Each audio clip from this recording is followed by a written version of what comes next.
आज़ादी दिवस मना रहे हैं, लेकिन यह आज़ादी हमें उपहार में नहीं मिली है। इसके लिए एक लंबी यात्रा करनी पड़ी है, आज़ादी की यात्रा। इस यात्रा में हजारों लाखों लोगों ने अपनी जान की कुर्बानी दी। 1919 जलियांवाला बाग।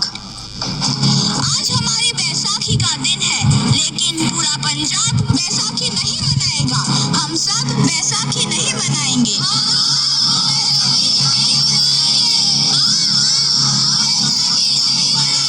जब तक हम अंग्रेजों को भारत से बाहर नहीं निकाल देते, पूरा पंजाब बैसाखी नहीं मनाएगा। अच्छा, तो तुम सब हमारा विरोध करता है, भाग जाओ यहाँ से। इसका अंजाम बहुत ही बुरा होगा। हम नहीं जाएंगे, तुम लोग जाओगे। हमें नहीं, तुमको भारत से भागना होगा। Soldiers fire!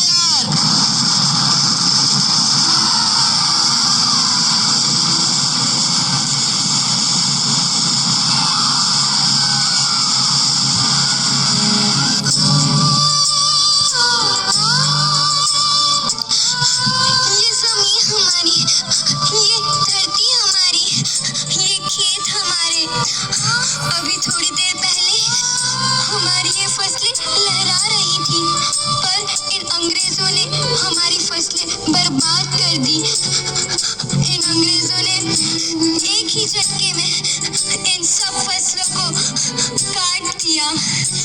अंग्रेजों, तुम्हारे इस अत्याचार से हम डरेंगे नहीं। इस अत्याचार का बदला लेकर रहेंगे। हम आजादी लेकर रहेंगे। जलियांवाला बाग हर हिंदुस्तानी की आंख नम कर गया। इस कांड में कितने मासूमों की आहुति चढ़ गई, इतनी हैवानियत से इंसानियत कत्ल कर दी गई। जलियांवाला बाग के हत्याकांड ने आजादी की आग में घी देने का काम किया।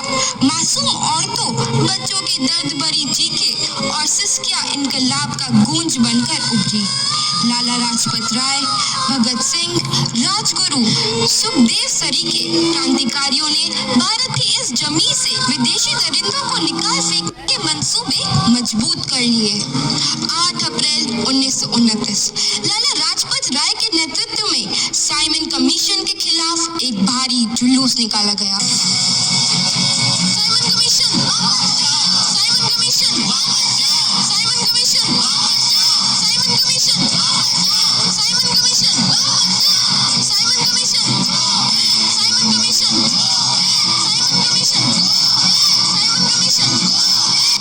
बेवकूफ इंडियंस, तुमको हमारी बात समझ में नहीं आती। Stop this. साइमन कमीशन नहीं मानता। आई से स्टॉप दिस। लाला जी, आप आगे बढ़ो, हम आपके साथ हैं। लाला जी, संघर्ष करो, हम आपके साथ हैं।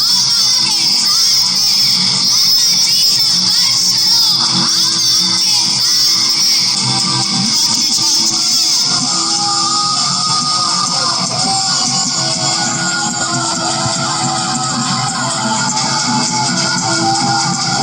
आपके लाला जी को तो बहुत गहरी चोट लगी है, उनका सर फट गया है। मेरे शरीर में लगी एक एक लाठी अंग्रेजी सरकार के कफन में कील का काम करेगी। ये आजादी की लड़ाई रुकनी नहीं चाहिए। ये जिम्मेदारी मैं तुम सबको सौंप कर जा रहा हूँ। लाला लाजपत राय की दर्दनाक मौत के बाद भगत सिंह, सुखदेव, राजगुरु वतन के इन मतवालों के खून में ऐसा उबाल आया जिसका सामना करना अंग्रेजी सरकार के लिए मुश्किल हो गया। अंग्रेजों को करारा जवाब देने के लिए स्कॉट और सैंडर्स को मारने की रूपरेखा रची गई।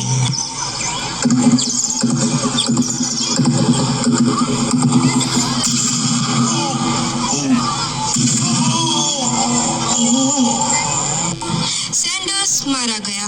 चारों तरफ तहलका मचा था। दीवारों पर लिखा था, लाला जी की मौत का बदला ले लिया गया है। भगत सिंह समेत सभी वहां से फरार हो गए।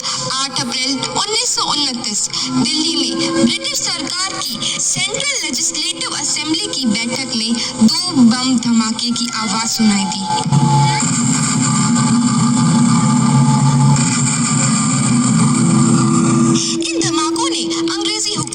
हिला कर रख दिया। इस घटना को अंजाम देने वाले भगत सिंह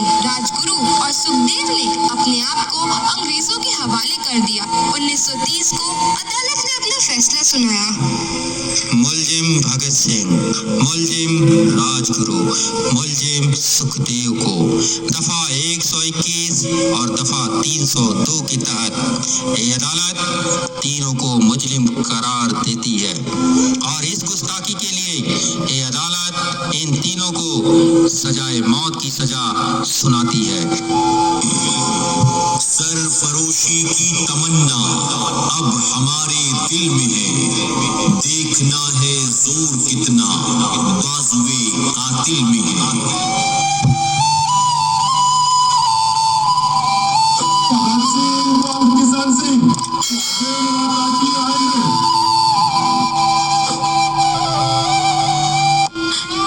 पुत्र की हाल है तेरा? मैं चंगा हूँ माँ, फिक्र करने की कोई गल नहीं। पुत्र, मेरा दिल तेरी तरह पत्थर दिल नहीं होगा। तेरी ये गला सुन के मेरा कलेजा फटे जा रहा है।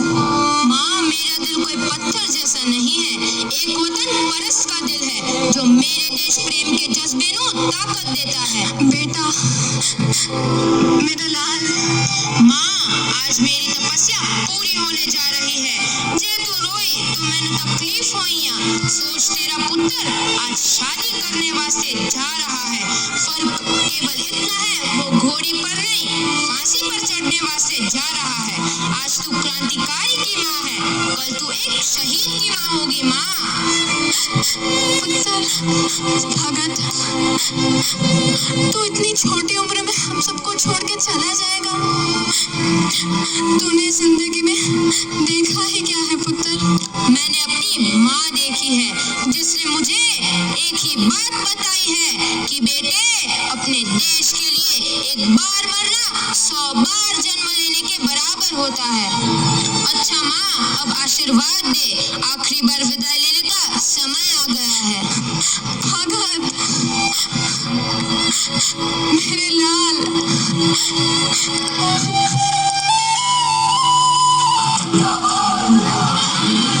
भगत सिंह, तुम्हारी कोई आखिरी ख्वाहिश? हमारे हाथ खोल दिए जाए। हम तीनों दोस्त एक दूसरे से गले मिलना चाहते हैं, उनके हाथ खोल दिए जाए।